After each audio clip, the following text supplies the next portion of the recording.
Hello दोस्तों, आप सबका स्वागत है एक बार फिर से एस्ट्रो गुरु चैनल पर। मैं आप सभी के लिए लेकर आया हूं टैरो विद कृष्ण में एक और सेशन। और आज जो टॉपिक चूज़ किया है वो है कि अपनी खुद की कमी को कैसे दूर करें। आप में अगर कोई कमी आप महसूस करते हैं तो थोड़ा बहुत ये भी आएगा कि टैरो में कि आपके अंदर क्या गलतियां हैं, क्या कमियां हैं।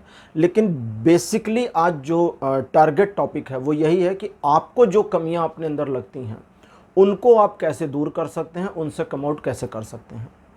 हर बार की तरह इस बार भी 3 पाइल्स हैं आपकी स्क्रीन पर, तीनों एक साथ शॉर्ट की जा रही हैं। आज के तीनों पाइल्स के लिए जो 3 कार्ड्स लिए गए हैं ये ओशो जेन टैरो डेक से लिए गए हैं।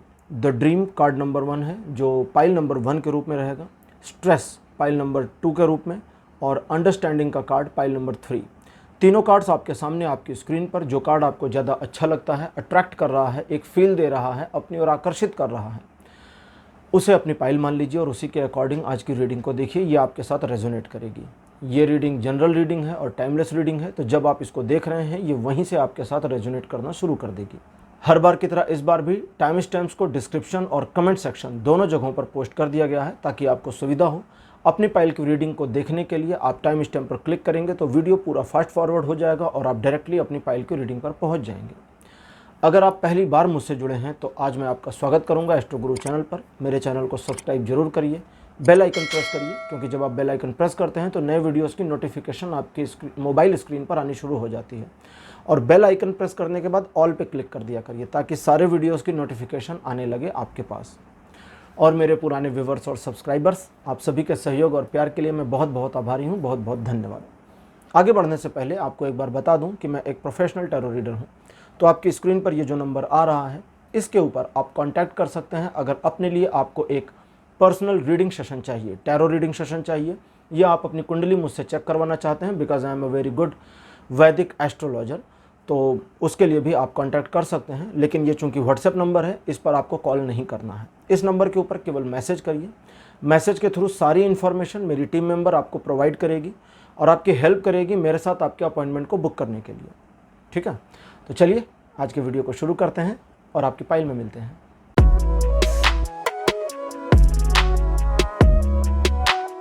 हेलो पाइल नंबर 1, आप सबका स्वागत है आपकी रीडिंग में। आपने द ड्रीम नाम के कार्ड को चूज़ किया था, मेरे बगल में ये कार्ड लगा दिया गया है। चलिए अब शुरू करते हैं रीडिंग और देखते हैं कि आपके लिए टैरो से क्या इन्फॉर्मेशन आती है, क्या गाइडेंस आती है कि आप अपनी जो कमियां खुद फील करते हैं, मोस्टली यही है हमारा आज का फोकस, उनको दूर करने के लिए आपको वस्तुतः करना क्या चाहिए। जो कमियां आपको महसूस होती हैं, हम सभी जानते हैं हमारे अंदर क्या कमियां हैं, फील करते हैं, एक्सप्रेस नहीं करते, मानते नहीं है, वो अलग बात है। कार्ड नंबर 1 आपके लिए अपेयर हुआ है 5 ऑफ पेंटिकल्स। सेकंड पोजीशन पर आपके लिए कार्ड आया है 10 ऑफ पेंटिकल्स।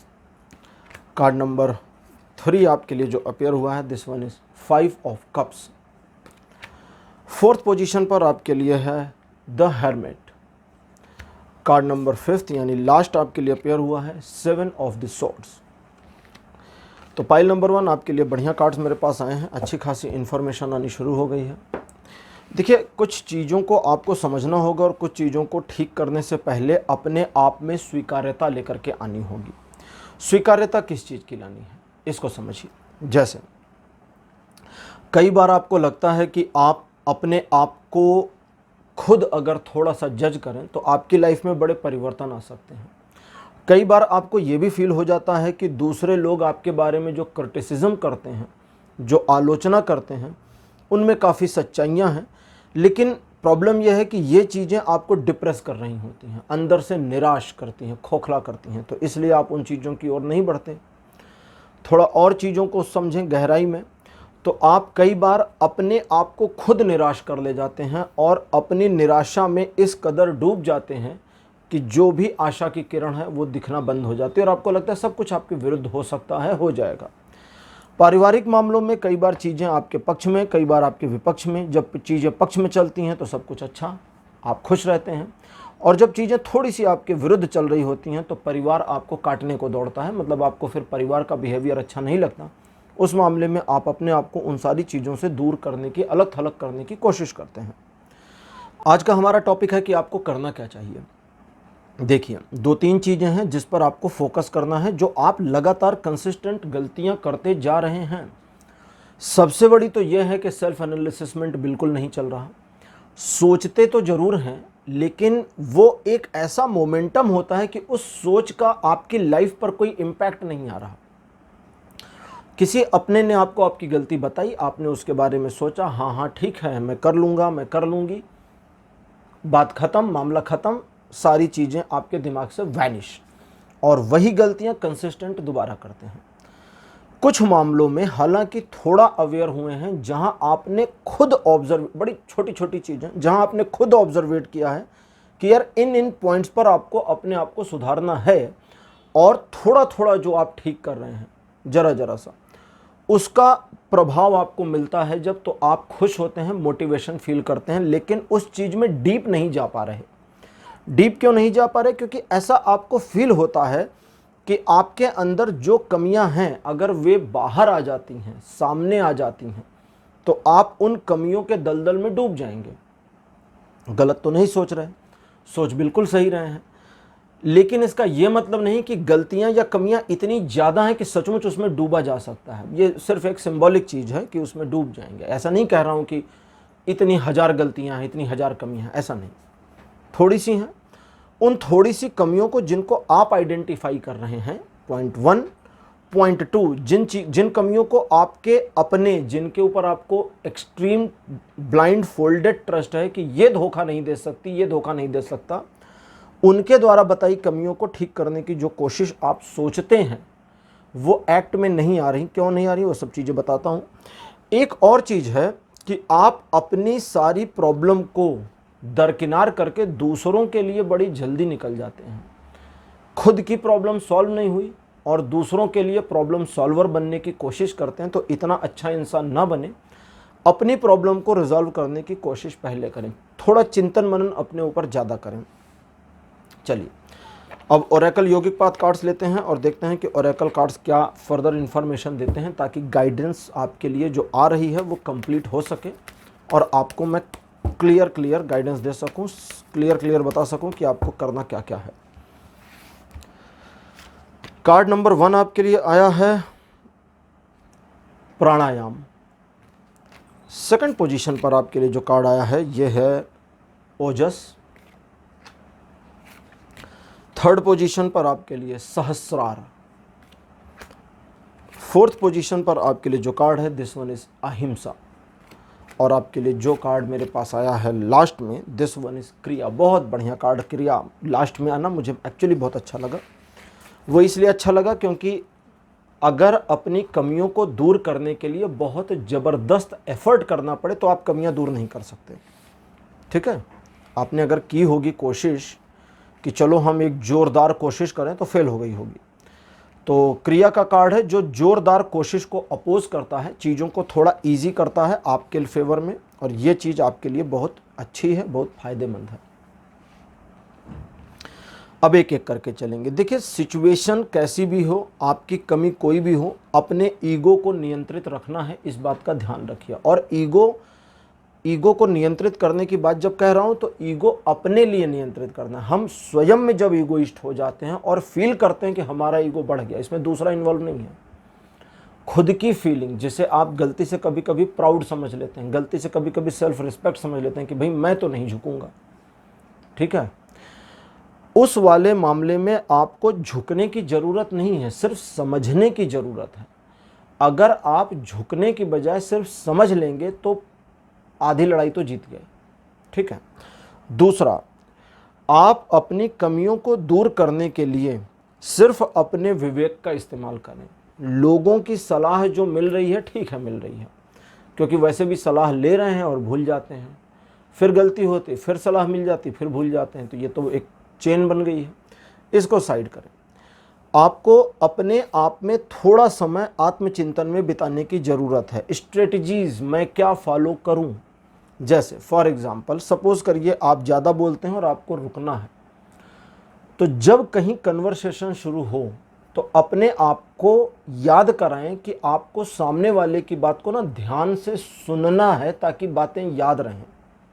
ये तरीका बता रहा हूँ आपको। जब आप इस इंटेंशन में आ जाएंगे कि मुझे इनकी बातें सुन करके ध्यान रखना है, याद रखना है कि इन्होंने क्या क्या कहा, तो माइंड उस चीज़ पर ज़्यादा फोकस करेगा, बताए अपनी बात बताने के, क्योंकि अपनी बात बताते ही आप उसकी बात भूल जाते हैं।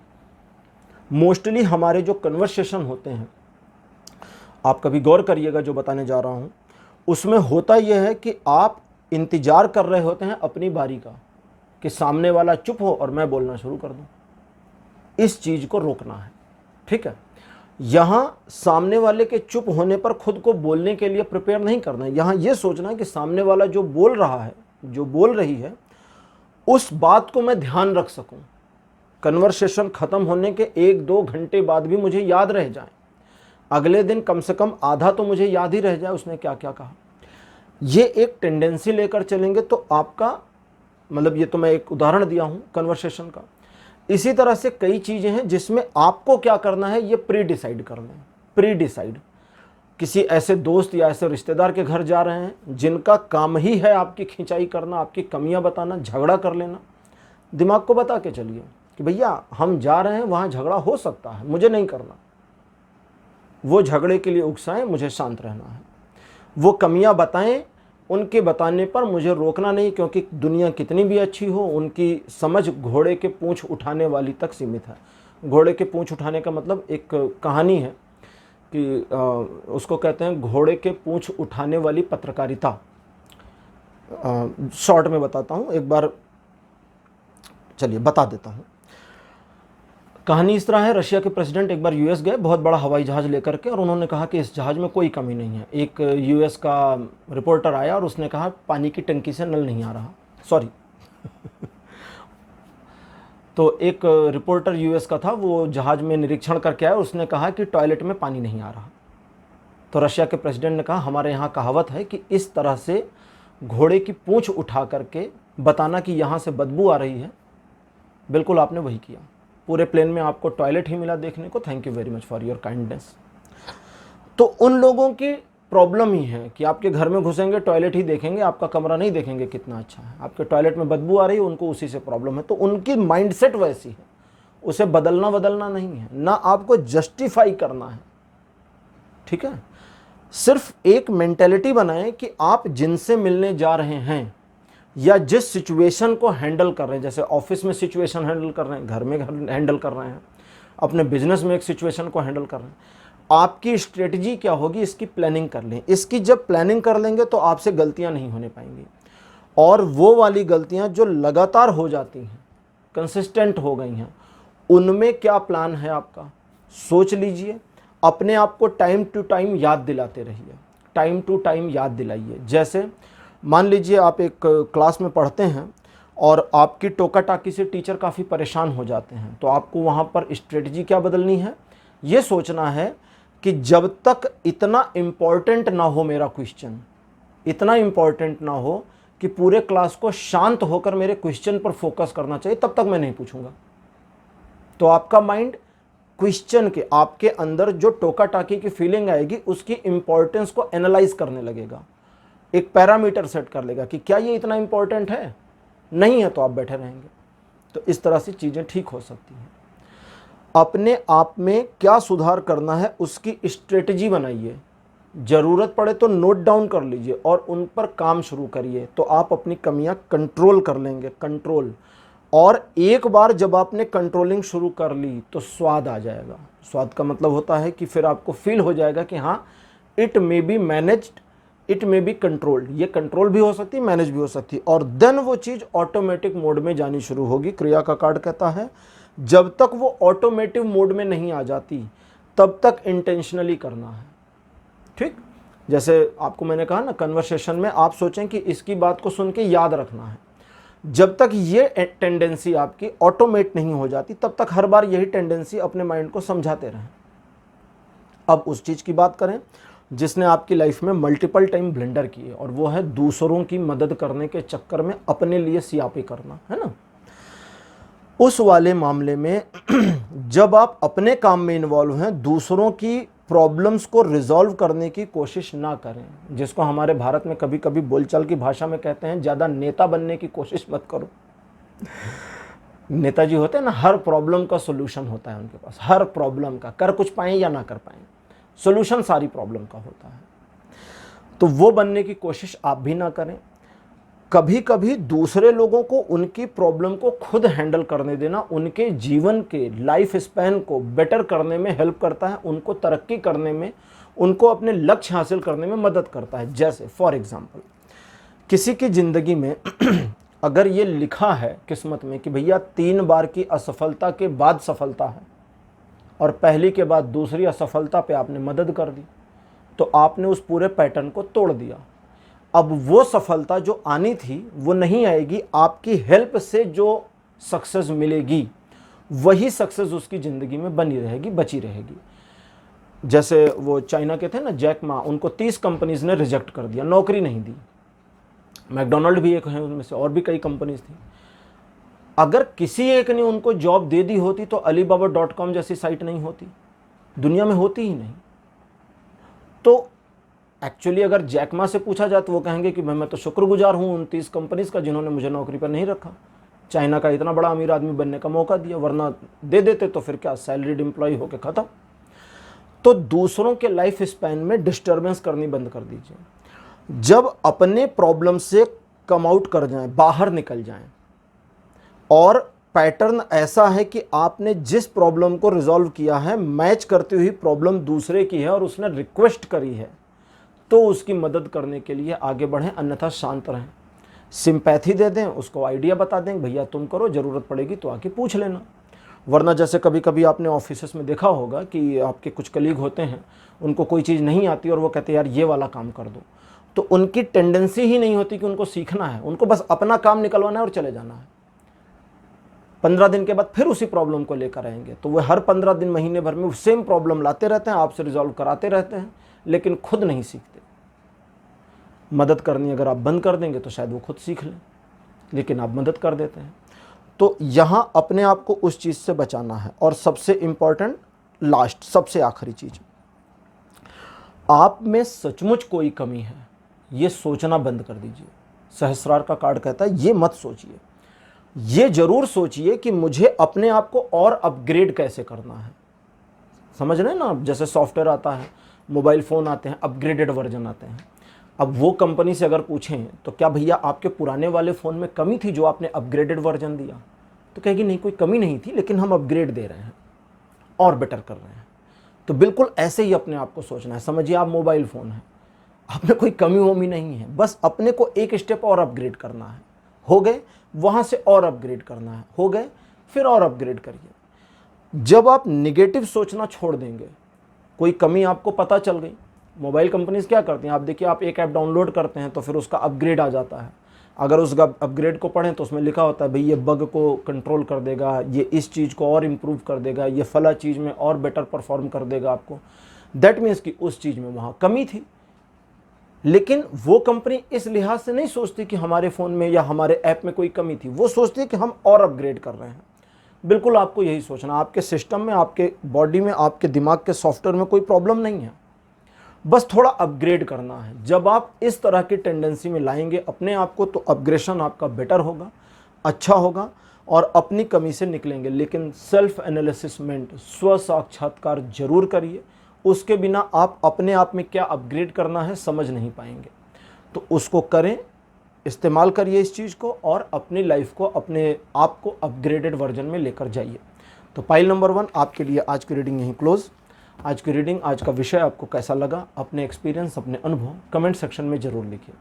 इस वीडियो को लाइक करिए, शेयर करिए और चैनल को सब्सक्राइब करना मत भूलिएगा। अगले वीडियो में आपसे फिर मिलूंगा, तब तक के लिए bye bye.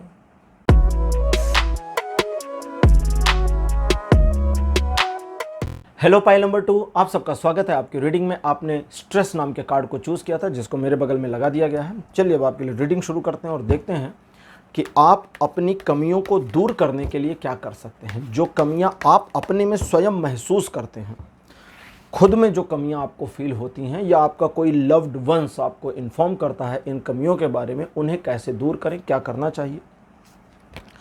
Card number 1, S of wands.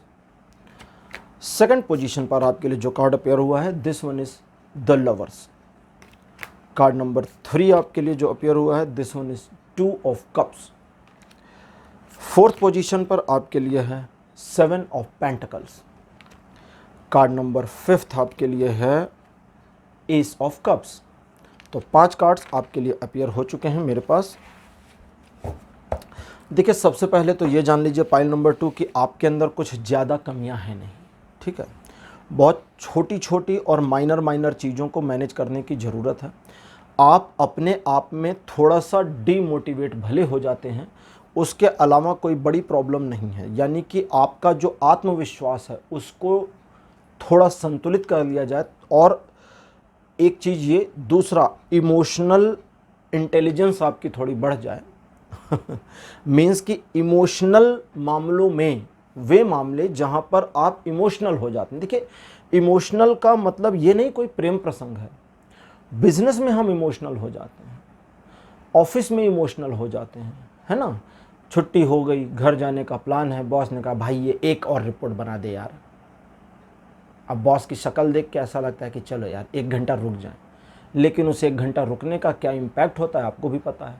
कभी कभी ट्रैफिक में फंस जाते हैं, कभी कभी डिप्रेस हो जाते हैं, कभी कभी मूड ख़राब हो जाता है, टाइमली घर नहीं पहुंच पाते, घर में अलग तू मैं शुरू हो जाती है। तो वहाँ पर इमोशनल डिसीज़न लेने की ज़रूरत है कि उस इमोशन में जाएं या ना जाएं। क्या अपने बॉस को ये कहना कि बॉस इस रिपोर्ट पर मॉर्निंग में मैं आधा घंटा पहले आकर काम करके आपको ऑफिस शुरू होने से पहले पहुंचा दूं, ये समझदारी है? या काम को करके ख़त्म करना समझदारी है?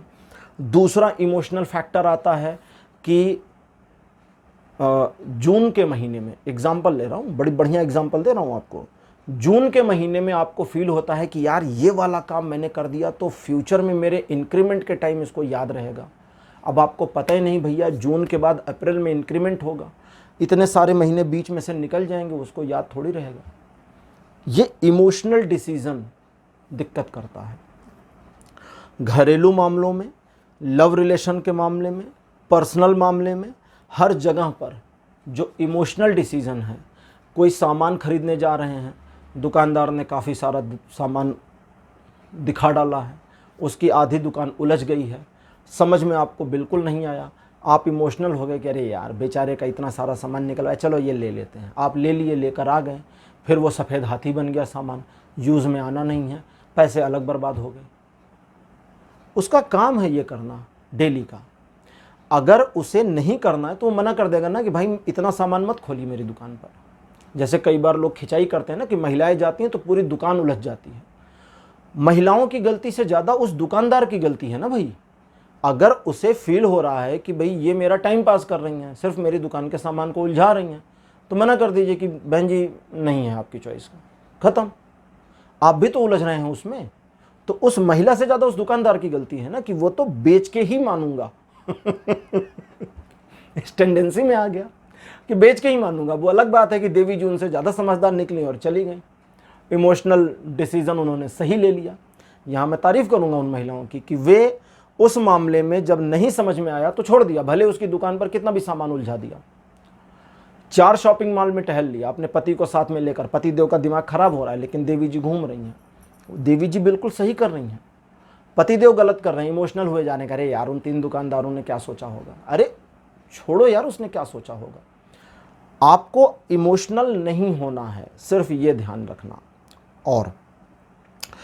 और दिखावा नहीं करना है। कुछ ऐसे मामले जहां आप दिखावे के लिए, सिर्फ शो आउट करने के लिए कि आप भी बहुत बेहतर कर सकते हैं या बेहतर चीज़ों को मैनेज कर सकते हैं या अपने रिलेशन में बेहतर कर सकते हैं या अपने बिहेवियर में, अपने टारगेट्स में, अपने गोल में, बिजनेस में, जॉब में बेटर परफॉर्म कर सकते हैं, आप ऐसी गलतियां करते चले जाते हैं जिसका आपको रत्ती भर फ़ायदा नहीं होता और ये आपको पता होता है। हाई एनर्जी का वेस्ट हो जाना, इससे ज़्यादा दुखद कुछ नहीं है। हाई एनर्जी, आपकी जो एनर्जी है बहुत बढ़िया है, आपने फील किया होगा। इसको मैं इस तरह से भी कह सकता हूँ कि पाइल नंबर 2 में कुछ ऐसे लोग हैं जिनकी एज काफ़ी आगे चली गई है। उस एज में वे अपने से आधी एज वालों की एनर्जी को इस समय अक्वायर किए होंगे। अगर आप 20 साल के हैं तो आपको फील नहीं होता होगा 20 साल के हो गए पाइल नंबर 2। आप कभी कभी सोचते होंगे, लगता होगा अरे 20 साल हो गए यार। और जो 40 के हैं उनको भी ये नहीं लगता कि वो 40 के हो गए। मैं पाइल नंबर 2 नहीं हूँ, मैं पाइल नहीं चुन सकता रीडिंग करते समय, लेकिन मुझे देखिए 42 ईयर्स का हूँ, लेकिन लगता नहीं हूँ 42 ईयर्स का। कई लोग ऐसा कहते भी हैं, तो मैं तो इसको अप्रिसिएशन में लेता हूँ। और ना मैं फील करता हूँ कि मैं 42 का हूँ, मैं तो एकदम नॉर्मल फील करता हूँ। मेरे बहुत सारे फ्रेंड हैं जिनकी एज मुझसे 10-10, 15-15 साल कम है। ठीक है, तो अपनी एनर्जी को सही तरीके से इस्तेमाल करें। अगर आप अपनी एनर्जी को सही तरीके से इस्तेमाल कर ले जाते हैं तो गलतियां होने की संभावना कम हो जाएगी। अब एनर्जी को सही तरीके से इस्तेमाल करना क्या है, जल्दबाजी वाले डिसीजन ना लें। सबसे बड़ी प्रॉब्लम यही होती है। अगर आपके हाथ में एक वेपन है, एक मशीन गन आपको पकड़ा दी जाए और तुरंत आपने डिसीजन लिया तो फायर कर देंगे, गलत भी हो सकता है ना। पुलिस वालों को देखा होगा, वो पिस्टल लिए होते हैं, गन लिए होते हैं। अब ऐसा आपने सोचिए, आपने अपनी पूरी ज़िंदगी में कितनी बार सचमुच में पुलिस वालों को गोली चलाते देखा है। बड़े बैलेंस होते हैं वो इस मामले में, उनको ट्रेंड किया जाता है। जब तक ज़रूरत नहीं होती वो उसको यूज़ नहीं करते, उस एनर्जी को थामे होते हैं। एक सोल्जर भी गन के साथ में पूरी ज़िंदगी बिता रहा होता है, लेकिन जब तक उसकी ज़रूरत नहीं होती यूज़ नहीं करता है। यही है एनर्जी को इस्तेमाल करने का तरीका। रेस्टोरेंट में वेटर्स को देखिए, आप इरिटेट किए जा रहे होते हैं, वो बंदा मुस्कुरा कर आपको सर्विस दिए जा रहा होता है। उसे पता होता है कई बार कि इडियोटिक चीज़ें आपकी साइड से चल रही हैं, लेकिन वो कुछ नहीं कहता। और कई बार उल्टा होता है कि वेटर इडियोटिक चीज़ें कर रहा होता है और आप मुस्कुरा करके कि चलो ठीक है यार, बंदा थोड़ा फ्रस्ट्रेट होगा, हम ईजी रहते हैं, ऐसा भी चल रहा होता है। इसमें सिर्फ अपनी एनर्जी को सही तरीके से बैलेंस करने वाला मामला है। तो आपको इमोशनल डिसीजन से बचना है, अपनी एनर्जी को यूज़ करने में जल्दबाजी नहीं करनी है। जिस चीज़ के लिए आपने खुद को फोकस किया है कि भाई मेरा ये काम मैं कंप्लीट कर लूँ पहले, उसी काम को कंप्लीट करिए। जब आपको जरिया मिल जाता है, रास्ते खुल जाते हैं, आप उन चीज़ों में इन्वॉल्व होना ज़्यादा पसंद करते हैं जिसकी ज़रूरत नहीं थी। जैसे कई बार होता है ना कि सामान खरीदने गए, कुछ 10 सामान लेकर आए, लेकिन वो लेकर नहीं आए जो लेकर आना था। तो गलती कहाँ पर है? सबसे पहले तो उसी चीज़ को खोजिए, वो मिल जाए, उसके बाद दूसरी चीज़ों को देखिए। फोकस ही हटा दीजिए ना। जैसे बड़े बड़े शॉपिंग मॉल्स हैं, उन्होंने जो ये ट्रॉली सिस्टम लगाया है, वो ट्रॉली सिस्टम इस वजह से है क्योंकि इसके ऊपर एक रिसर्च रिपोर्ट थी, बहुत पहले की है, शायद वॉलमार्ट या किसी कंपनी ने की थी, मुझे नाम याद नहीं है।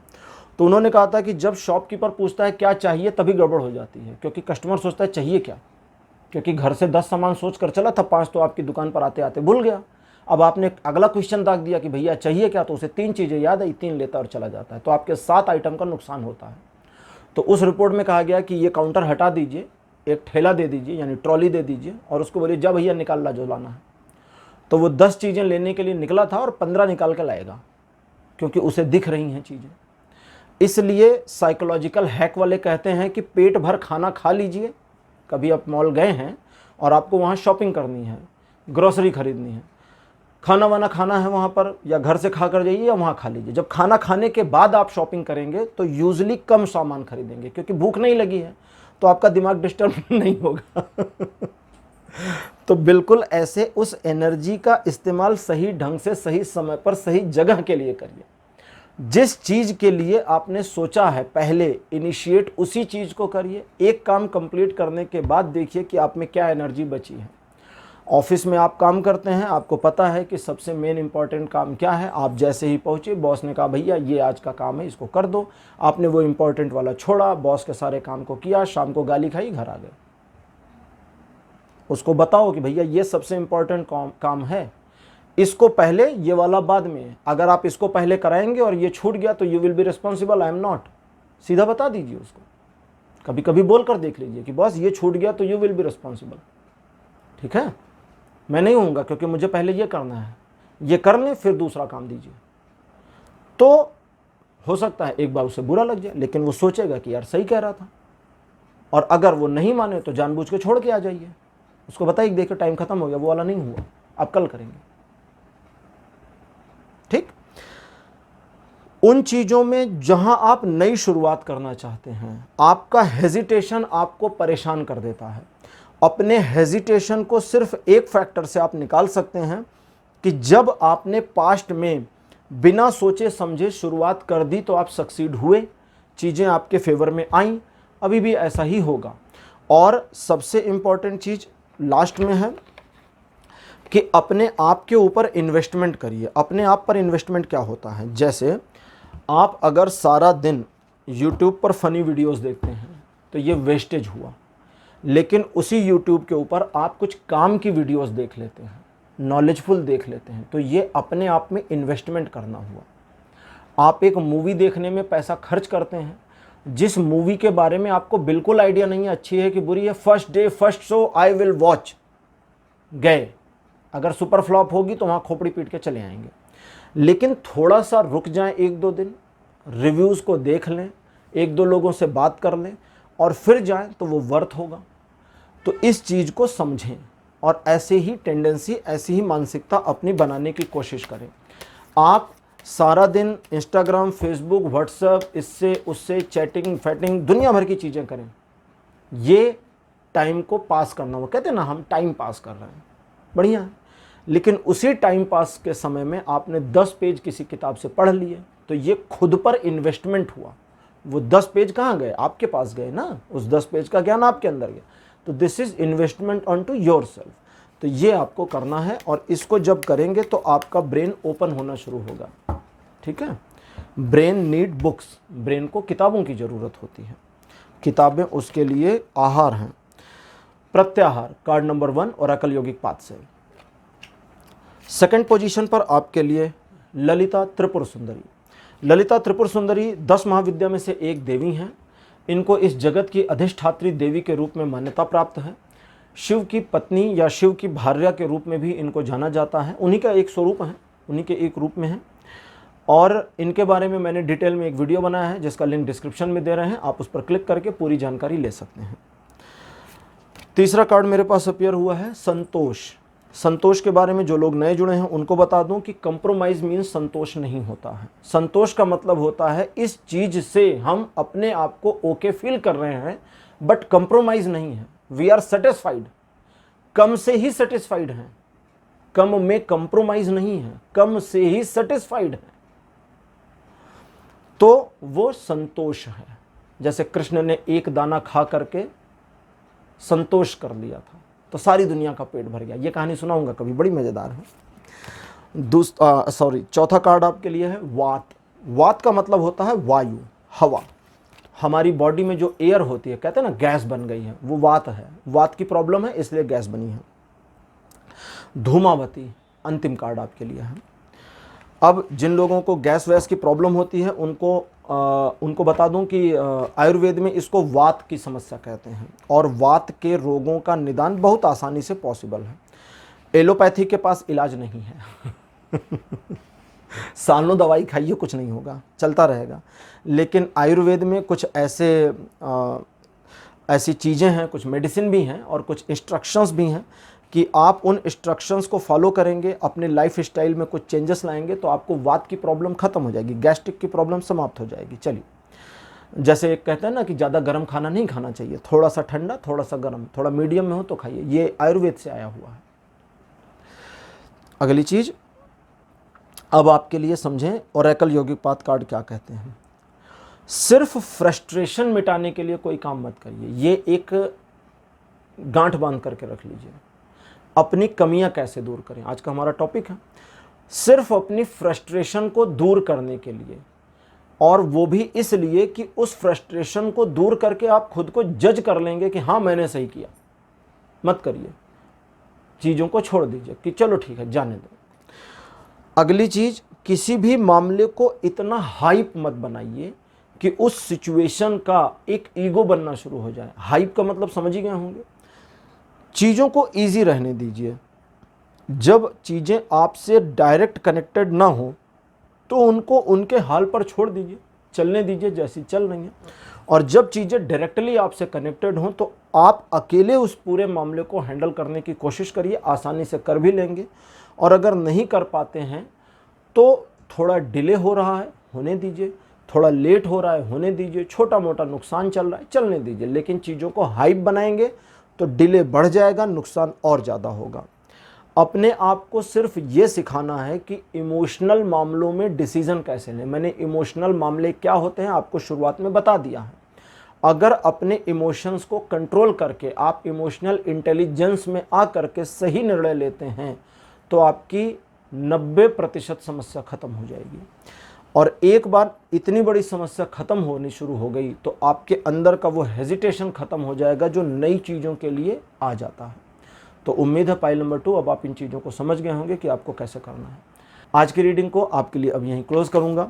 आज की रीडिंग कैसी लगी, आज का विषय कैसा रहा, अपने एक्सपीरियंस, अपने अनुभव कमेंट सेक्शन में ज़रूर लिखिएगा। इस वीडियो को लाइक करिए, शेयर करिए और चैनल को सब्सक्राइब करना मत भूलिएगा। अगले वीडियो में आपसे फिर मिलूंगा, तब तक के लिए बाय बाय।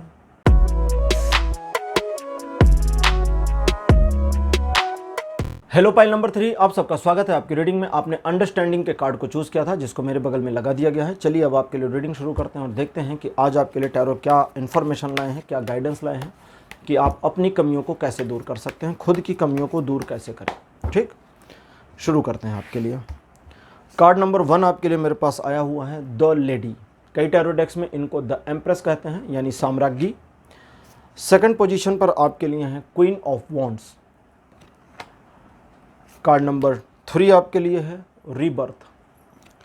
फोर्थ पोजीशन पर आपके लिए जो कार्ड अपीयर हुआ है दिस वन इज क्रोनस। इनको कई टैरो डेक में डेविल कहते हैं। और लास्ट कार्ड आपके लिए जो अपीयर हुआ है this one is 9 of cups.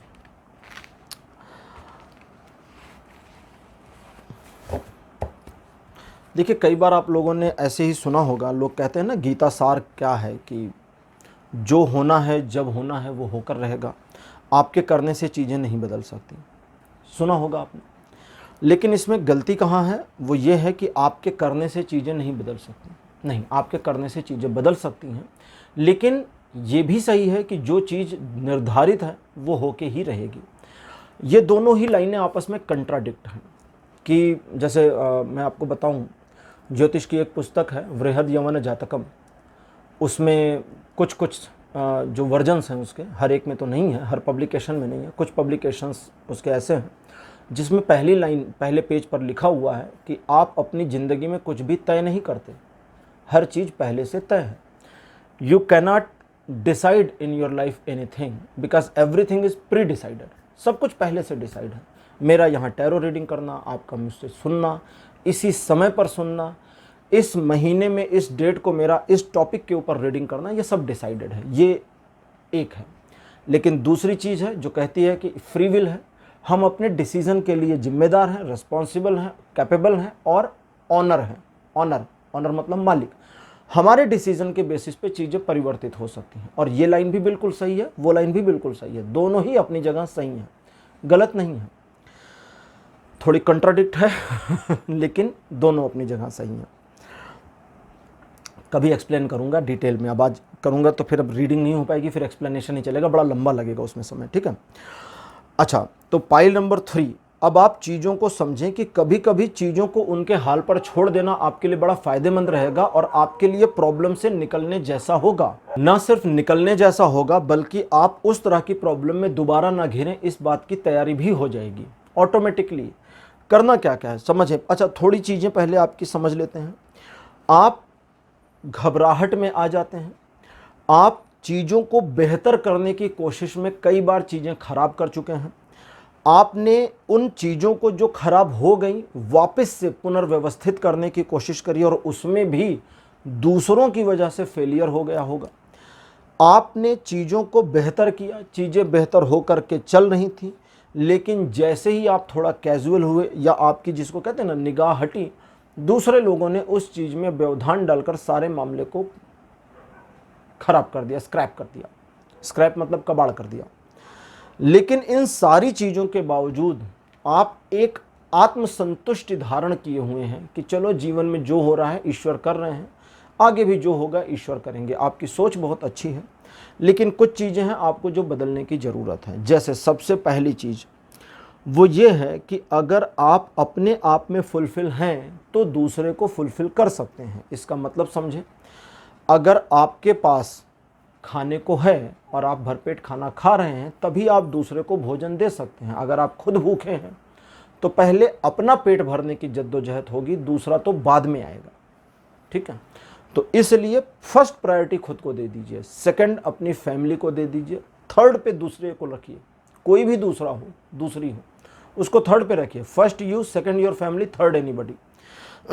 अब इसके बाद अगली चीज, वो मामले जिनसे आपका सचमुच में सरोकार नहीं है, उन मामलों में हो रहे ब्लंडर का, उन मामलों में हो रही समस्याओं का ना आप जिम्मेदार हैं, ना आप उनको निवारण कर सकते हैं, मीन्स उनको ना रिजॉल्व करने के लिए रिस्पॉन्सिबल है, ना उसके लिए फर्दर रिस्पॉन्सिबल हैं कि मिस हो रहा है, ख़राब हो रहा है।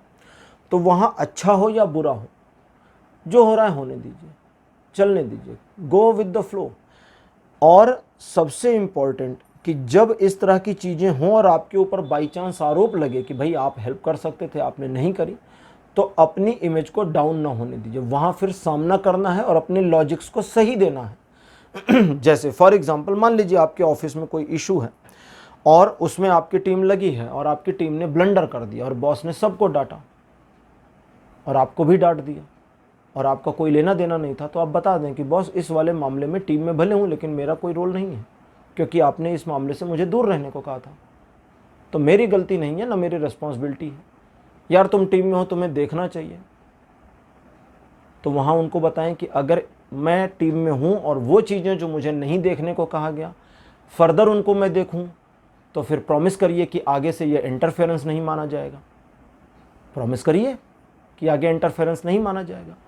अपने ग्राउंड्स पर नॉर्मल और पॉजिटिव लॉजिक्स अगर देंगे तो कोई अपोज नहीं करेगा। और इसमें किसी तरह का क्रिटिसिज्म नहीं करना है, आपको हंसी नहीं उड़ानी है, मजाक नहीं करना है, ताने नहीं मारने हैं कि देखो भैया हमारे बिना तो तुम्हारा सारा खेल खराब हो गया। कूल रहिए, उनका खेल खराब हो गया, उन्होंने आपको इन्वॉल्व नहीं किया, अपनी राह पर बने रहे, उनका खेल है, उनका खराब हुआ वो जान ले, आपसे क्या लेना देना है। इसमें मज़े लेना आपकी इमेज को ख़राब कर देगा, इसमें ताने मारना भी आपकी इमेज को ख़राब कर देगा, इसमें बिना वजह का इंटरफेरेंस करना, खराब हो चुकी चीज़ को सही करने के लिए बिना पूछे आइडिया देना आपकी इमेज को ख़राब कर देगा कि यार तुमको पता था, तुम पहले नहीं बता सकते थे सारी चीज़ें। ठीक, वो मामले जो आपके ख़त्म हो गए हैं उनको वापस से सही करने की जो टेंडेंसी या इंटेंशन मन में आती है उसको पोस्टपोन कर दीजिए। फोकस करिए उस चीज़ के ऊपर जो आपके पास है और जिसे बेहतर बनाया जा सकता है, और उस चीज़ को मैनेज करें दूसरे अदरवाइज चीज़ों की वजह से डिस्ट्रॉय होने से। मतलब आपने कुछ एक, जिसको कहते हैं ना, ज़मीन अपनी बना ली है, आपने अपनी एक इमेज बना ली है, तो पुराने मामलों में अपनी इमेज सुधारने की बजाय जो नई इमेज बनी है उसे बचाए रखने की कोशिश कर लें। पुरानी को सुधारने के चक्कर में तो गड़बड़ हो जाएगी, माया में दोनों गए। जैसे वो कहते हैं कि दुविधा में दोनों गए, माया मिली न राम। माया का मतलब सांसारिकता, राम का मतलब स्पिरिचुअलिटी। तो दुविधा अगर हो जाएगी तो कुछ भी नहीं मिल पाएगा। इसलिए एक पर फोकस रहें, और कई बार चीज़ों को बैलेंस करके चलना बहुत फ़ायदेमंद होता है कि आप सांसारिक जीवन में जीते रहें और अपनी स्पिरिचुअलिटी को कंटिन्यू रखें, वो एक अलग चीज़ है। अब आगे वे मामले जहां आप स्वयं को अकेला पाते हैं और आपको आइडिया ही नहीं होता कि इस मामले में आपको करना क्या है, लेकिन कोई एडवाइस करने वाला नहीं होता, उस मामले में फर्दर दूसरों के एडवाइस और गाइडेंस की ज़रूरत नहीं है। यू आर एनफ, आप अकेले काफ़ी हैं और अकेले अपने आप को सही और बढ़िया सलाह दे सकते हैं, लेकिन अपने आप पर आपको करना होगा कॉन्फिडेंस। अपने आप पर स्व आत्मविश्वास आपको सही निर्णय लेने में हमेशा मदद करेगा। और वे मामले जहां पर आपको पता है कि दूसरा व्यक्ति आपके अगेंस्ट है, आपके खिलाफ साजिशें कर रहा है और उसके इंटरफेरेंस से चीज़ें पहले भी खराब हुई हैं, उस पर्सन से बिल्कुल किनारा करने की ज़रूरत है। पॉइंट 1। पॉइंट 2, वे लोग जो उस पर्सन से जुड़े हुए हैं उनसे भी थोड़ा किनारा कर लेंगे तो खुश रहेंगे। जैसे कहते हैं ना कि आपका कोई दुश्मन है और उसके और आपके बीच में एक म्यूचुअल फ्रेंड है, तो आप दोनों की बातें एक दूसरे तक पहुंचाई जा सकती हैं उस म्यूचुअल फ्रेंड के थ्रू। तो अगर आप चाहते हैं कि आपकी बातें उस दुश्मन तक ना पहुंचे, तो उस बीच के म्यूचुअल फ्रेंड को हटा दीजिए, ख़त्म कर दीजिए ना ब्रिज को। अगर उस दुश्मन से आपको दोस्ती नहीं करनी दोबारा, और दोस्ती करनी है, तो म्यूचुअल फ्रेंड की ज़रूरत पड़ेगी, क्योंकि म्यूचुअल फ्रेंड उस दोस्ती को वापस जोड़ सकते हैं। कार्ड नंबर 1 आपके लिए ओरेकल योगिक पाथ से सीता माता का कार्ड। सेकंड पोजीशन पर आपके लिए धारणा, कार्ड नंबर 3 आपके लिए अपीयर हुआ है सत्य। सत्य का मतलब यहाँ ट्रुथ है। कार्ड नंबर 4 आपके लिए है स्वाध्याय। स्वाध्याय का मतलब होता है जब आप अपने काम को खुद करने की टेंडेंसी में आ जाते हैं बिना किसी के कहे हुए। और अंतिम कार्ड आपके लिए है प्रत्याहार। प्रत्याहार का मतलब होता है आहार का कुछ निश्चित समय के लिए निषेध, जिसे हम कभी कभी व्रत कहते हैं। आहार का प्रति आहार, प्रति मतलब निषेध करना, मना कर देना, प्रत्याहार। जब हम आहार, अच्छा यहाँ ये जो प्रत्याहार शब्द है ये सिर्फ खाने पीने की चीज़ों में नहीं यूज़ किया जाता है, वरना व्रत का नाम प्रत्याहार होता ना, फिर व्रत क्यों होता। व्रत का मतलब होता है एक संकल्प। व्रत की मीनिंग ये नहीं होता कि भूखे रह जाना, खाना नहीं खाना। व्रत का मतलब संकल्प। आपने संकल्प लिया कि भाई शिव जी का सोमवार का व्रत है, आज के दिन हमें अनाज और नमक नहीं खाना है, ठीक है, ये नियम है। तो ये एक संकल्प है, पूरा दिन बिना अनाज और बिना नमक के बिताइए, समझ गए। लेकिन प्रत्याहार का मतलब है कि कुछ मामलों में आप इंटेंशनली कुछ चीज़ों को अवॉइड कर रहे हैं, छोड़ रहे हैं। वो आपके जीवन से जुड़ी हो सकती है, खाने पीने की आदत से जुड़ी हो सकती है, आपके अपने मेंटालिटी से हो सकती है। सीता का कार्ड कहता है कि आपको अपने बारे में पूरे आत्मविश्वास में भरे रहना है। सीता से ज़्यादा आत्मविश्वासी महिला पूरे इतिहास में आपको नहीं मिलने वाली। उनका जो आत्मविश्वास था, उसने रावण जैसे दुर्दांत दुष्ट पापी को एक तरीके से समझिए डरा के रखा था। और किस चीज़ से डराया था सीता माता ने? एक तिनके से। तिनका क्या होता है? पेड़ से गिरा हुआ लकड़ी का छोटा सा टुकड़ा उन्होंने रख दिया था। बोले इस तिनकों को पार करोगे तो मेरे सतीत्व के प्रभाव से तुम्हारे सिर के 1000 टुकड़े हो जाएंगे। और रावण को पता था कि इनका सतीत्व मतलब अपने पति के प्रति जो श्रद्धा है वो संपूर्ण होना, कंप्लीट होना। और वो जो श्रद्धा थी, उस श्रद्धा में सीता राम के अलावा हर एक को, जो उनसे छोटे थे उन्हें पुत्र रूप में मानती थी, जो उनसे बड़े थे उनको पिता के रूप में मानती थी। इसीलिए लक्ष्मण को कई जगह रामायण में कई बार उन्होंने पुत्र कहकर संबोधित किया है। क्योंकि वे लक्ष्मण को कभी भी पूरे 14 वर्ष के वनवास में देवर जैसा ट्रीट ही नहीं कर पाई, वे पुत्र जैसा ट्रीट करी हैं। और लक्ष्मण ने भी उनको कहीं पर भी भाभी जैसा ट्रीट नहीं किया। भाभी भले कहा है, बट उनको माँ के जैसा सम्मान दिया है। सुरक्षा भी वैसी करी जैसी माँ की करनी चाहिए। तो सीता का जो आत्मविश्वास है, वो कहती कि एक आत्मविश्वास की ज़रूरत है, सेल्फ कॉन्फिडेंस सबसे ज़्यादा आपको ज़रूरत है उस चीज़ की। और ये सिर्फ एक स्टेट ऑफ माइंड है। सेल्फ कॉन्फिडेंस क्या है? एक स्टेट ऑफ माइंड। सोचिए कि मैं आत्मविश्वास से भरा हूँ और आप भरे हैं। आपने सोचा कि मेरा आत्मविश्वास कमज़ोर है और हो गया। आत्मविश्वास सिर्फ अपने ऊपर विश्वास करने की प्रक्रिया का नाम है, फीलिंग का नाम है। आप फील करें कि I am a confident person, then you will be a confident person. धारणा का कार्ड कहता है कि आपकी मन स्थिति को यदि आप नियंत्रित नहीं करेंगे तो आपकी मेंटेलिटी एक रूप लेती चली जाएगी। और जब ये रूप लेती चलेगी तो लगातार परिवर्तित होती रहेगी। हमारा मूड स्विंग होता रहता है। आज ये करना है, फिर ये नहीं करना है, फिर वो करना है, फिर वो नहीं करना है। ये है मूड स्विंग। लेकिन आपने एक धारणा बना ली कि भाई हमारा फेवरेट कलर ब्लैक है, तो आपको हर ब्लैक कलर अच्छा लगेगा। ये क्या है? एक धारणा है ना। अगर आप उसी में कभी करके देख लीजिएगा, एक मेंटालिटी चेंज करने के लिए सिर्फ एक उदाहरण देता हूँ। किसी एक महीने में आपका जो फेवरेट कलर है उसका जो अपोजिट कलर है, जो आपको नहीं पसंद है, एक महीने के लिए फील करना शुरू करिए कि इस एक महीने ये मेरा फेवरेट कलर होगा। आपको वो कलर अच्छा लगने लगेगा। आपके मन की धारणा बदल गई। तो आप अपनी धारणा में स्वयं परिवर्तन करें, परिस्थितियों को परिवर्तन ना करने दें। आपके अंदर कोई कमी वमी नहीं है। आप बहुत करेक्ट और बड़े सही तरीके से अपने आप को ट्रैक पे रखे हुए हैं। बस उन चीज़ों में थोड़ा सा ध्यान देने की ज़रूरत है। अपने आप के साथ झूठ नहीं बोलना है और अपने कामों को खुद करने की टेंडेंसी बनानी है। जैसे उदाहरण के साथ समझा दूं क्या? स्कूल में बुक है, लगी हुई है, सिलेबस है, चैप्टर नंबर 4 टीचर ने पढ़ाया, आपने घर पर आकर चैप्टर 4 वापस पढ़ा, ये दोहराव हुआ, ठीक। टीचर ने अभी तक चैप्टर नंबर 5 नहीं पढ़ाया है, उसके बारे में कोई इन्फॉर्मेशन नहीं है, घर पर आपने उसे पढ़ने की कोशिश करी, न सिर्फ पढ़ने की कोशिश करी, समझने की कोशिश करी, न सिर्फ समझने की कोशिश करी बल्कि क्वेश्चन आंसर को खुद सॉल्व करने की कोशिश करी, अपने चाहे रफ पर ही, तो ये स्वाध्याय हुआ। अब टीचर जो पढ़ाएंगे वो एडिशनल, वो दोहराव होगा, टीचर जो पढ़ाएगा वो दोहराव होगा क्योंकि स्वाध्याय हो चुका। तो अपने काम को खुद करने की टेंडेंसी में जब आएंगे तो आपसे गलतियां कम होंगी, आप ब्लंडर कम करेंगे और आप प्रॉब्लम्स में अपने आप को फंसाने से बचा ले जाएंगे। और एक चीज़ से दूर रहना है, वो है लालच। सब चाहिए, अभी चाहिए, यहीं चाहिए, हटा दीजिए। जो जैसे सिस्टमेटिक वे में जिस जिस मात्रा में आ रहा है उस मात्रा में लेते जाइए। सूरज की रोशनी सुबह हल्की होती, दोपहर में बहुत तेज हो जाती है।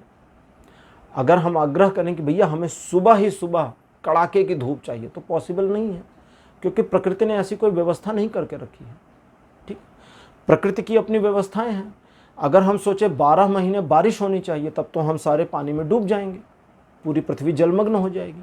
अगर हम सोचें कि भैया अब 1 साल बारिश ना हो तो अकाल पड़ सकता है, अनाज की कमी हो सकती है। हर चीज़ बैलेंस वे में चल रही है, उतनी ही मात्रा में है। अर्थ को हम कहते हैं ना, अर्थ हमारी हैबिटेटल जोन में है, तो अर्थ सिर्फ हैबिटेटल जोन में नहीं है, अर्थ पर चीज़ें भी हैबिटेटल मात्रा में हैं, प्रचुर मात्रा जिसको हम कहते हैं।